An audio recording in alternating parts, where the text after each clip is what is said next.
Oke, nah kalau sudah, kita berdoa terlebih dahulu Ibu agar diberikan kelancaran selama tur berjalan ya. Berdoa, dimulai. Oke, cukup. Terima kasih. Mas Hari, kita berangkat dulu Mas.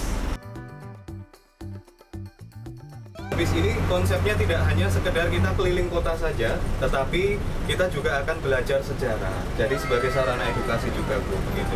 Karena agak aneh Bu, warga Jogja tapi tidak mengerti sejarah kotanya sendiri. Siapa rajanya? Ya, rajanya siapa? Pak Jokowi. Aduh, ya kan. Cuma presiden, bukan raja, ya kan. Nah, oleh karena itu adanya bus ini Bu sebagai sarana edukasi untuk warga Yogyakarta agar lebih mengenal kota. Ini sudah masuk ke dalam kategori smart bus alias bus pintar. Ya, ini Mas Hari lepas tangan, busnya masih jalan. Jangan dicoba ya, Mas Hari, nggak usah dipraktekkan ya. Yang dimaksud smart bus ini adalah fasilitas keamanannya Bu. Jadi ketika Ibu masuk ke dalam bus ini, tidak perlu khawatir untuk fasilitas keamanannya atau keamanannya, karena fasilitasnya sudah sangat lengkap. Yang pertama ada alat pemecah kaca Bu, jumlah 2 yang di sebelah kanan depan itu Bu. Sama yang satunya di samping Ibu di sebelah sana. Nah, sekalipun busnya masih dalam tahap uji coba Bu, alat pemecah kacanya ini jangan diuji coba ya Bu ya. Jadi ada 4 CCTV ini Bu digunakan untuk memantau keamanan baik di dalam maupun di luar bus. Ya, memantau Mas Hari itu ada monitor kecil yang digunakan untuk memantau keamanan baik di dalam maupun di luar. Provinsi mana Bu? DIY, kepanjangan dari Daerah Istimewa Yogyakarta. Nah, disebut daerah istimewa kenapa Bu? Karena terdapat kerajaan di sini. Nama kerajaannya adalah Kasultanan Ngayogyakarta Hadiningrat. Jadi kota Yogyakarta, ya kata Yogyakarta itu ya Bu ya. Itu adalah nama kerajaan yang ada di sini. Berdiri tahun 1755, didirikan oleh Pangeran Mangkubumi yang kemudian bergelar raja Sri Sultan Hamengkubuwono pertama.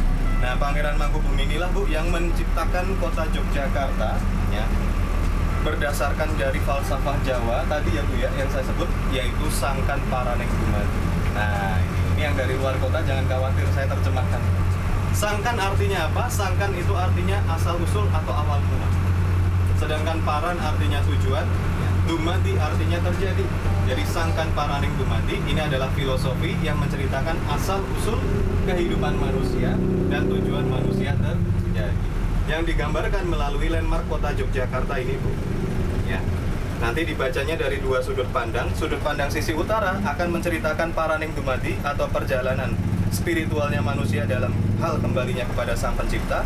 Kemudian yang satunya, yang sisi selatan akan menceritakan Sangkaning Dumadi yang akan menceritakan mengenai konsep asal-usul atau awal mula kehidupannya manusia. Beda Mas, kenapa kok dibangun tidak sama? Yang berbentuknya serba bulat, kenapa kok dibangun runcing gitu ya? Di bagian ujungnya ada seperti tanduk ini ya. Runcing seperti ini tidak berbentuk bulat. Nah, ini karena arsiteknya impor Bu. Nama arsiteknya adalah YPF van Brussel. Nah, jadi YPF van Brussel ini adalah arsitek dari Belanda yang membangun tugu yang sekarang namanya Tugu Palpudik ini tadi. Nah, pada saat itu Belanda tahu Bu, ternyata Tugu Golong Gilik yang serba lingkaran tadi Bu, itu merupakan simbol persatuan antara raja dengan rakyatnya. Atau dalam bahasa Jawanya yaitu Manunggaling Kawula lan Gusti. Karena Belanda tahu Bu, kemudian dirubah oleh Belanda ya menjadi bentuk tugu yang sekarang. Sengaja dirubah agar warga Yogyakarta lupa akan simbol pemersatu antara raja dengan rakyat. Ya, seperti itu. Nah, mulai dari tugu ke selatan ini Bu, ini nanti kita akan mempelajari tentang konsep perjalanan spiritualnya manusia. Nah, ini lewat ya kita di jalan apa ini Bu namanya Bu? Ada yang tahu? Jalannya.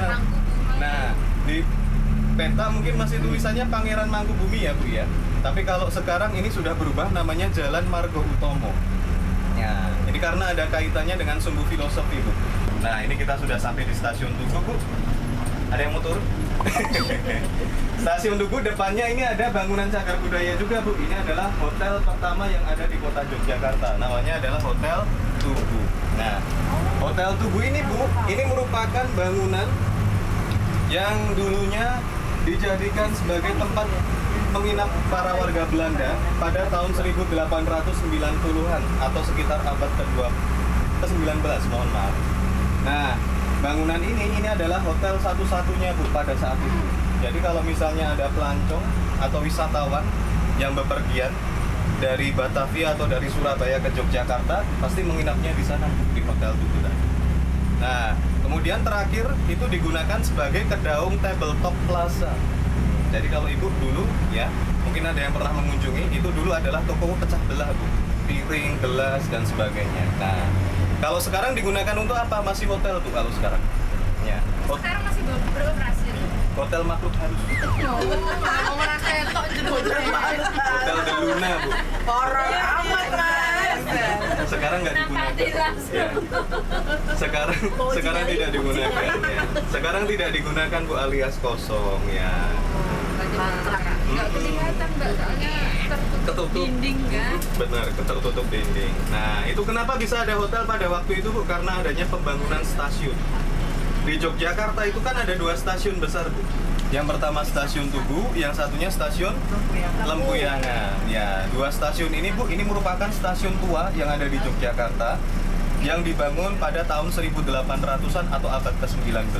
Nah, adanya stasiun ini bu, ya, kemudian banyak warga Belanda yang kemudian datang ke Yogyakarta. Nah, menginaplah mereka di hotel. Oke bu, ini kita sudah sampai di Jalan Malioboro. Ada yang belum pernah sampai sini? Ini adalah jalan yang menjadi urat nadi perekonomiannya kota Yogyakarta. Nah, mungkin ibu penasaran, kata Malioboro itu berasal dari bahasa apa? Jadi Malioboro ini bu sebenarnya berasal dari bahasa Jawa. Ya, bahasa Jawa itu dari 2 kata, Malio dan Boro. Malio itu artinya jadilah wali, Boro artinya mengembara. Nah, jadi Malioboro ini bu, ini adalah jalan yang merupakan gambaran dari kehidupan kita sekarang. Kenapa? Karena kita hidup di dunia ini sebagai wali Allah yang mengembara, mengarungi kehidupan, menebarkan kebaikan.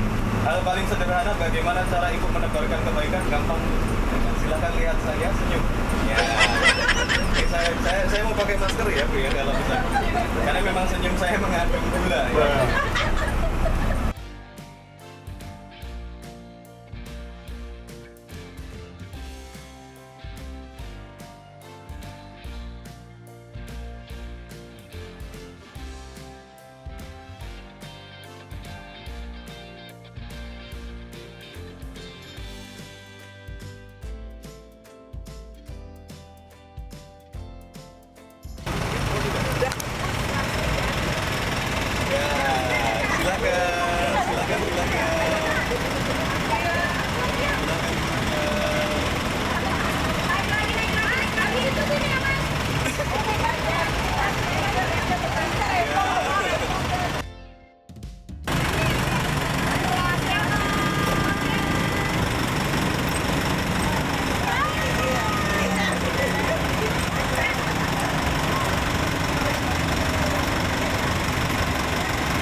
Selamat datang di Yogyakarta, istimewa. Yang itu ini ya di sana heboh-heboh ya mbak. Iya bu. Satu orang doang. Satu orang kok. Hai mas. Halo, aduh kok aku nggak lihat ya di kamera. Nanti kita foto-foto lagi ya di sana ya. Kerapia ya? Namanya panggung kerapia atau kalau orang Jogja biasanya mengenal namanya kandang menjangan. Mbak, mohon maaf ini saya tanya sebentar. Betul, silakan. Biasanya kan dibuat ini kan, orang-orang masih bisa kesini. Sekarang Kalau nggak bisa. sekarang memang sementara kebijakan dari Keraton Yogyakarta alun-alunnya ditutup seperti ini. Jadi pasirnya di pasir mana sih? Pasirnya dari pantai selatan. Ini ada filosofinya juga. Tadi kan berkaitan dengan perjalanan kembali kepada Tuhan. Jadi setelah jalan ini digambarkan itu manusia sudah selesai hidupnya di dunia, meninggal dunia. Terus kalau dalam konsep Islam kan kita percaya suatu saat nanti kita akan dibangkitkan dan dikumpulkan di padang pasir yang luas toh, namanya padang mahsyar toh. Nah itu penggambarannya adalah area alun-alun. Berarti sekarang udah nggak bisa yang kayak orang-orang itu dia di alun-alun selatan. Masih kalau itu masih memang agak mirip-mirip ya, tapi berbeda. Kalau yang di alun-alun utara sejak zaman dulu ini memang seharusnya digunakan untuk upacara sakral Sama sekaten kan? ya, betul sekali. Salah satunya sekaten, digerebek gitu kan, harusnya upacara-upacara seperti itu. Oh, karena itu udah nggak ada. Tapi dalam perjalanannya kemudian area alun-alun utara yang notabene ini disakralkan ya, dalam perkembangannya banyak digunakan untuk aktivitas yang kurang sesuai. Jadi kemudian Keraton Yogyakarta untuk saat ini mengambil kebijakan untuk menutup sementara area alun-alun utara. Itu ceritanya. Kalau misalnya kayak ke sana atau ke kiri ke kanan itu gimana sih? Jadi kalau itu Iya, sudah maksudnya pernah ada belum? kayak gitu. Sudah pernah belum? sih. Itu di area alun-alun selatan ya. Jadi kalau Keraton Yogyakarta ini memang punya dua alun-alun. Alun-alun utara ini sebagai halaman depan, kemudian ada alun-alun selatan sebagai halaman belakangnya. Nah, betul sekali di sana juga sama seperti ada di sini ya, ada dua pohon beringin kembar gitu ya. Masyarakat percaya ini ada sebuah permainan ya, sebuah permainan. Kalau nanti dengan kondisi mata tertutup, ya kemudian nanti bisa melewati antara kedua pohon beringin tersebut, dipercaya berarti hatinya bersih, hatinya suci, niatnya lurus. Gitu ya. Dan juga tapi kan banyak betul sekali dari saya amati ya, kan saya juga sering bawa tamu ke sana tuh, sekitar dari 100% itu hanya sekitar 15% saja. Jadi 15% bisa aja ngintip kan? Kemungkinan ya, kalau lebih sudah tuh banget. Tapi beneran ya, beneran tuh bisa ada yang lurus, tapi kebanyakan itu melenceng ke kanan atau ke Katanya emang ada penjelasan sainsnya sih katanya. Oh, iya. Di lingkaran. Kalau penjelasan mistisnya, padahal katanya di dua pohon beringin tersebut ya ada menjaga, betul sekali. Yang notabene kalau orang yang hatinya tidak bersih, nggak bisa nanti melewati ke area itu untuk masuk ke area keraton.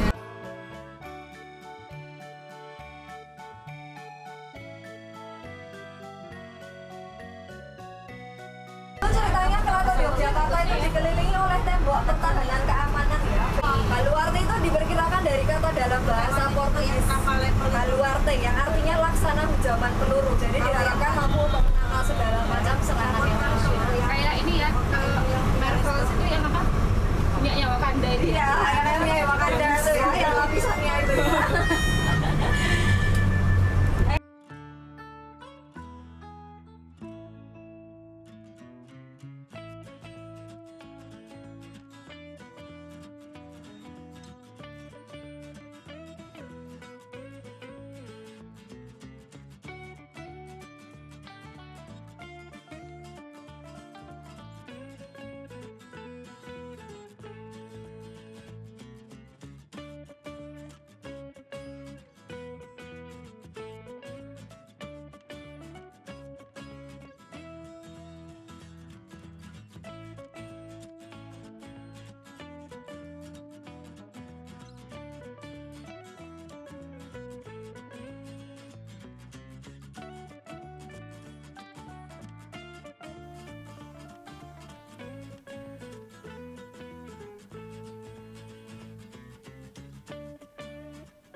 Bruh.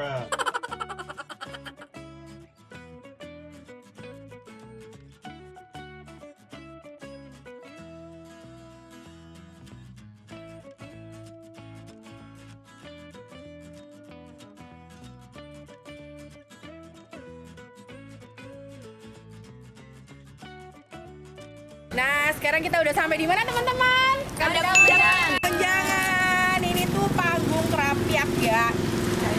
Tempat apa ya? Gak tahu aku. Ya udah nanti cari tahu aja sama Mas pemandunya ya. Biar surprise. Kita juga nggak tahu makanya kita mau belajar sejarah di sini.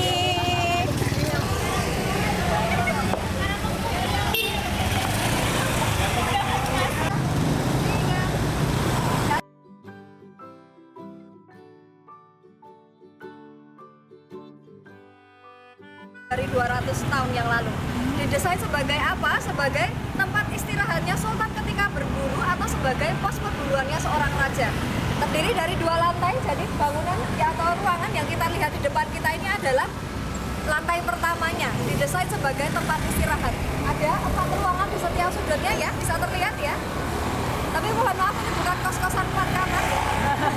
Jadi nggak ada didesain didesain untuk tidur di sini enggak ya kakak ya, hanya untuk tempat istirahat saja. Kemudian nanti di salah satu sesi itu ada tangga untuk naik ke atas. Jadi salah satu cara raja berburu yaitu nanti berdiri di atas sana, kemudian melihat di sekitarnya ada hewan buruan atau tidak. Gitu. Kalau raja kan kalau berburu naik kuda mengembara di hutan kan berbahaya ya. Karena dulu pernah dalam sejarah itu tercatat ada salah satu raja yang meninggal ketika berburu. Jadi berbahaya. Kemudian sejak saat itu kalau sultan berburu itu lebih baik di pos perburuan saja di atas sana, nanti menjangannya atau rusanya yang akan mendekat. Oh, gitu. Real sultan soalnya kan. Real sultan. Ya, dulunya ada ide kenapa pemandangannya bisa mendekat? Salah satunya dikasih umpan. Cara yang kedua yaitu karena sultan berburu itu tidak sendiri, nanti didampingi oleh pos atau pasukan ya, pasukan berburu. Iya, namanya pasukan Jager yang membentuk pemukiman di area sisi utara. Mungkin pernah dengar ada kampung namanya Jagedrat. Jager sendiri dari kata dalam bahasa Belanda yaker yang artinya pemburu. Jadi memang ini tugasnya mendampingi raja ketika tadi berburu. Tugasnya apa ya? Tadi menggiring supaya rusa-rusanya mendekat. Nanti sultan dari atas sana langsung nembak saja gitu. Tapi kalau ya bukan kursi kain. Enggak ya, ini kursi yang memang dibawa dari Keraton Yogyakarta. Biasanya ketika sultan atau keraton punya hajat dalam atau ketika bangunan ini akan direnovasi itu biasanya akan diadakan upacara caos dahar. Caos dahar itu semacam doa-doa tapi menggunakan ubo rampe atau kalau orang Jawa mengenal namanya sesaji. Sebenarnya kalau ngomong-ngomong tentang sesaji, ubo rampe ini bukan musik atau bagaimana ya. Ternyata setiap ubo rampe, setiap detil itu tuh ternyata punya makna filosofi sendiri-sendiri yang merupakan harapan-harapan. Nah, kalau yang kemarin terakhir itu memang diadakan di tengah-tengah sini dengan kursi ini. Tapi tidak selalu seperti itu, tidak ada ketentuan harus di tengah-tengah, harus pakai kursi, harus pakai meja atau apa.